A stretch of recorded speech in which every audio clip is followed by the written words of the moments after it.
बिस्मिल्लाहिर्रहमानिर्रहीम, अस्सलाम वालेकुम। मैं असदुल्ला खान हूँ। इमरान खान को हर तरफ से घेरने की कोशिश की जा रही है, लेकिन कहीं कहीं उनके लिए अच्छी खबरें भी आ रही हैं। तो आज दो तीन अच्छी खबरें हैं उनके लिए अदालतों से, वो मैं आपके साथ शेयर करता हूँ। देखिए, एक तो उनके ननकाना साहिब से कागजात नामजदगी जो मंजूर हो गए थे, उसको शिजा मंजब ने चैलेंज किया था, और वो इलेक्शन ट्राइब्यूनल जो है, या इसको आप एपलेट ट्राइब्यूनल कह लीजिए, लाहौर हाई कोर्ट का, वहाँ पर इसको चैलेंज किया गया था जस्टिस शाहिद वहीद साहब की अदालत में। और दूसरा, जो लाहौर जो फैसलाबाद में उनके कागजात नामजदगी मुस्तरद हुए थे उनके आबिद शेर अली के मुकाबले में, उसको जो है वो चैलेंज किया गया था पीटीआई की तरफ से कि इमरान खान के कागजात नामजदगी गलत चैलेंज हुए हैं। ये जो बहुत मोबाइल मेरा हिल रहा है, आम तौर पे आप देखते हैं कि इतना नहीं हिल रहा होता जब मैं गाड़ी में व्लॉग करता हूँ, तो ये जो इतना हिल रहा है और ये ऐसे ऐसे हो रहा है, उसकी वजह यह है कि मैं कराची की सड़कों पे हूँ इस वक्त। तो कराची की सड़कों पे सफ़र करते हुए मोबाइल इसी तरह हिलेगा, इसलिए आप इसको बर्दाश्त करें।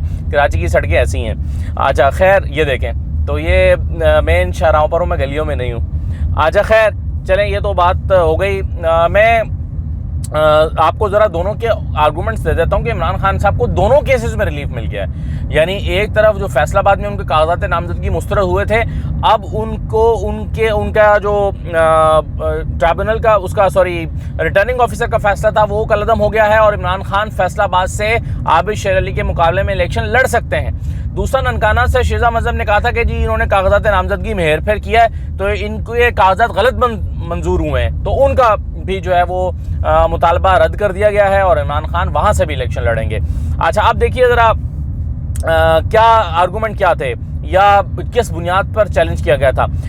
शिजा मंसब जो ननकाना साहिब से लड़ रही हैं, उनके वकील मंसूर उस्मान अवान साहब थे।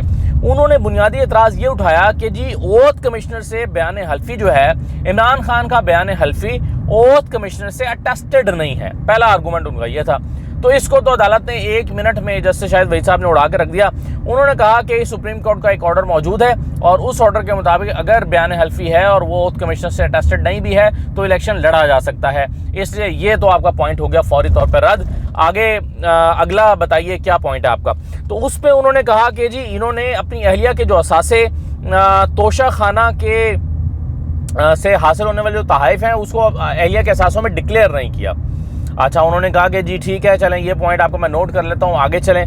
तो उसके बाद उन्होंने कहा कि इमरान खान ने भी अपने असासों में 2019 में तोशा खाना से जो तहाइफ 18 में लिए थे, वो 19-20 में डिक्लेयर नहीं किया, लेकिन 20-21 में उसको जाकर डिक्लेयर किया, तो 1 साल के लिए उसको छुपा लिया। अच्छा, ये सुनने के बाद अदालत ने उनसे कहा कि वो जो बैरिस्टर अली ज़फ़र हैं वो दलाइल दें। तो बैरिस्टर अली ज़फ़र ने ये निकात जो है वो उड़ा के रख दिए। उन्होंने कहा 2 ही दलाइल में, और उस पर ज़्यादा बहस नहीं हुई। तो उन्होंने कहा कि जी ये सासे जब लिए गए, जैसे ही वो इमरान खान की मिल्कियत में आए, तो उसको डिक्लेयर कर दिया गया। तो ये तो फौरी तौर पर आर्गूमेंट मान लिया गया, और अदालत ने जो शिजा मंसब का या उनके वकील मंसूर उस्मान अवान का जो आर्गूमेंट था, उसको रद्द कर दिया। अब यही आर्गूमेंट जो है वो इलेक्शन कमीशन में भी काम आएगा, और ये इसकी बुनियाद बनाया जा सकता है।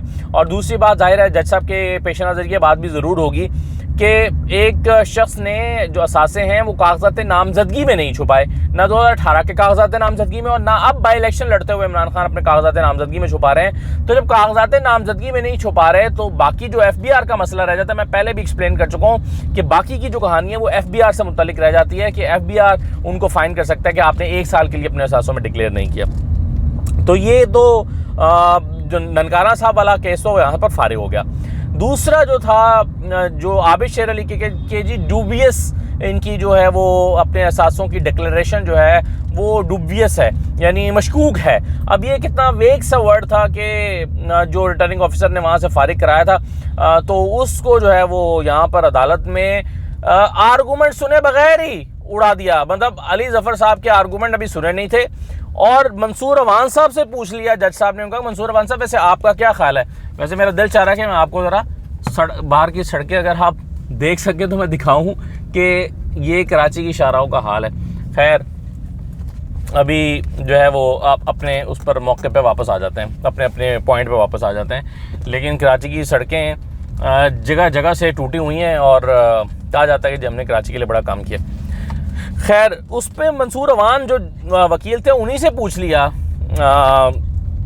जज साहब ने क्या बताएं, जो फैसलाबाद से कागजात मुस्तरद हुए हैं इमरान खान के, उस पर आपकी राय क्या है? तो खुद शेजा मनसब के वकील ने कह दिया, उन्होंने कहा जी आई एम डाउटफुल, मुझे लगता है कि, मतलब उनका ख्याल था कि मुझे लगता है कि ये रिटर्निंग ऑफिसर का फैसला सही नहीं है। तो जज साहब ने अली जफ़र साहब से कहा कि हम आपके आर्गूमेंट सुने बगैर ही फैसला दे रहे हैं, और वहाँ पर इमरान खान को इलेक्शन लड़ने की इजाज़त दे दी। तो ये दो चीज़ें तो आज लाहौर हाई कोर्ट से बड़ी अच्छी हुई हैं। तीसरी खबर बड़ी एक हैरान कुन थी मेरे लिए, जब सुबह इस्लामाबाद के रिपोर्टर्स ने ये फाइल करना शुरू किया कि तोशाखाना रेफरेंस जो है, इलेक्शन कमीशन ने तोशाखाना PDM का तोशाखाना रेफरेंस खारिज कर दिया। तो मैं बड़ा हैरान हुआ कि ये कैसे हो गया। तो मैंने फिर रिपोर्टर से हम फ़हीम अख्तर साहब को फ़ोन किया, उनसे पूछा, एक दो और रिपोर्टर से बात हुई, तो उनसे मैंने पूछा ये क्या कहानी है। तो पता ये निकला उसमें से ये कि PDM का जो दो रेफरेंसेस गए थे ना, एक PDM का गया था तोशाखाना रेफरेंस, एक स्पीकर साहब ने भेजा था। तो PDM ने, इत्तेहादी जमातों ने फैसला किया है कि जी हम PDM के प्लेटफॉर्म से उसको परसू नहीं करेंगे, और हम इलेक्शन कमीशन जो है स्पीकर की तरफ से जो आया हुआ है इलेक्शन कमीशन में, उसको परसू करेंगे। यानी एक को परसू कर रहे हैं, दूसरे को नहीं कर रहे, तो एक की अदम पैरवी पर जो है वो इलेक्शन कमीशन ने उसको खारिज कर दिया। तो दूसरा जो असल रेफरेंस है जो स्पीकर ने भिजवाया हुआ है वो इंटैक्ट है, और उस पर जो वैसे ही कार्रवाई होगी जैसे कि तारीख दी गई है। और तो इसलिए इस पर कोई ज़्यादा खुश होने की ज़रूरत नहीं है। वो केस तोशाखाना नायली रेफरेंस जो है वो अपने तो अभी उसी तरह से मौजूद है। वो अलग बात है कि उसका मुस्तकबिल क्या होगा ये बाद में पता चलेगा। अच्छा, अब जो है वो आखिरी बात यह है कि देखें, इस वक्त अगरचे सियासी महाज जो है वो गर्म है। बहुत सारे लोग जो हैं वो मुझे भी कमेंट कर रहे हैं कि जी आप वीडियोस नहीं कर रहे।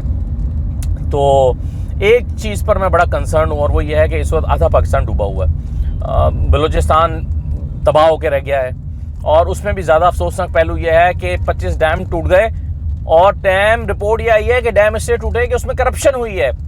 यानी बेशर्मी की हद देखें कि डैमों को भी माफ़ नहीं किया और नाकिस मटीरियल लगा दिया। भाई सड़कों पर तो चलो आप ये करते हैं, जो करते हैं सड़कों का तो ये हाल आप करते हैं, लेकिन जो आप यहाँ डैम बनाते हुए तो कम से कम खुदा का खौफ खाते, और डैमों की तामीर में तो ये करप्शन ना करता। यहाँ पर तो आपका ज़मीर आपको मलामत करता। लेकिन हुआ क्या कि डैम जो हैं वो सारे के सारे तबाह हो गए, क्योंकि उसमें नाकिस मटीरियल का इस्तेमाल किया गया, और ज़ाहिर है वो ओवरफ्लो हुए, और यहाँ पर पानी जो है वो पूरे कई सूबों में दाखिल हो गया। तो मैं अब कोयटा जा रहा हूँ, वहाँ से मैं कोई 7-8 घंटे की मुसाफत है, जो है वो नसीराबाद और मुख्तलिफ इलाकों की सिब्बी से आगे जाके मैं उसको कवर करूँगा, और वो मेरे प्रोग्राम्स जो हैं वो आप 92 पे देख सकेंगे। और दूसरा ये है कि यहाँ सिंध भी डूबा हुआ है। तो मैं आया तो यहाँ कराची के कुछ प्रोग्राम्स करने के लिए था, लेकिन इसको फिर हम कुछ दिन के लिए पेंडिंग कर रहे हैं। और पहले हमने सोचा कि सैलाब जो है वो एक बहुत बड़ी आफत, सैलाब की आई हुई है, उसको मौजू बनाना चाहिए। और मैं समझता हूँ कि जितनी सियासी जमातें हैं उनको भी इस वक्त सारी सियासी धींगा मुश्ती केसेस ये सब छोड़ के सैलाब मुतासरीन पर तवज्जो देने की ज़रूरत है। और अगर इमरान खान साहब भी कह दें अपनी टाइगर फोर्स से कि मेरी टाइगर फोर्स निकले और सैलाब ज़दगान की मदद करे, तो मेरा ख्याल है उनका एक जुमला जो है वो सैलाब मुतासरीन के लिए एक मुसीबत में एक आसरा बन सकता है। क्योंकि इस वक्त उन्हें खाने की ज़रूरत है, शेल्टर की ज़रूरत है, बिस्तर चलें वो बेचारे बहुत ज़्यादा डिमांडिंग नहीं है, लेकिन कम से कम खुश्क राशन, खुराक, किसी हद तक कपड़े, तो इन चीज़ों की ज़रूरत है। और ये वो आफत है जो हम बड़े सालों बाद हम इसको देख रहे हैं। मुझे याद है बचपन में सैलाब आया था, और हमारे स्कूल में, जब मैं स्कूल में पढ़ा करता था, इसका सरकारी स्कूल में, तो हमारे स्कूल में अपील की गई थी कि जाएं घरों से बच्चे कुछ ना कुछ लेकर आएँ। और हम सब बच्चे अपने घरों में गए थे, और वहाँ से जाकर कोई बिस्तर लाया, कोई घी लाया, कोई दालें लाया, कुछ जो जिसकी बिसात के मुताबिक, वो सारा स्कूल में हमने, मुझे याद है कि 2-3 ट्रक बनाकर और भिजवाए थे वहाँ पर सैलाब मुतासरा इलाकों में। और उसके बाद फिर 2008 का ज़लज़ला मुझे याद है, उसमें जिस तरह से हर सेगमेंट की तरफ से, सोसाइटी के हर तबके की तरफ से, मैं 2005 में रेडियो में काम करता था, तो मुझे याद है कि उस रेडियो की तरफ से भी अनाउंसमेंट करके सामान जमा किया गया था लाहौर में, और वो फिर ट्रक बनाकर मैं खुद गया था 2005 में रेडियो की टीम की तरफ से, FM 103 की तरफ से। तो रेडियो की तरफ से जाकर 2005 में ज़लज़ला मुतासरीन में सैलाब ये तकसीम किया था, जो सामान है, इमदादी सामान है। तो उसी चीज़ की ज़रूरत है, लेकिन अभी तक लोग जो हैं वो जागे नहीं हैं। मुझे लग रहा है कि शायद टीवी ने उसको पूरी तरह से मौजू नहीं बनाया, शायद एनजीओज़ का पूरा मौजू नहीं बना, शायद हम सियासत में इतने उलझे हुए हैं, पूरी तवज्जो हमारी सियासी मामलात और उस पर है, ना मीडिया पर्सन उसको जो है वो पूरी तरह से डिस्कस कर रहे हैं, ना व्लॉगर्स कर रहे हैं। तो चूँकि ये मौजू नहीं बन सका, इसलिए कौम की उस पर तवज्जो भी नहीं की। हालांकि ये उसी सतह का सैलाब या तबाही है जिस सतह की तबाही में कौम जागती है और मुतासरीन की मदद करती है। तो लाखों लोग पड़े हुए हैं सड़कों पर, बंद के ऊपर से बारिश है, नीचे पानी है, घर है नहीं, सैलाब बहा कर ले गया, तो बहुत बड़ी मुसीबत टूटी हुई है। तो इसको मेरा ख्याल है कि देखने की ज़रूरत है। बाकी बहरहाल मैं भी कोयटा पहुंच रहा हूं और फिर वहां से मैं रिपोर्ट करूंगा। आप मेरे प्रोग्राम्स देख भी सकेंगे। 92 को आप फॉलो करें और फिर आप देखें कि हालात किस किस्म के हैं और कहां पर किन किन चीज़ों की ज़रूरत है और कैसे आप वहां तक पहुंच सकते हैं। इजाज़त दीजिए, अल्लाह हाफ़िज़।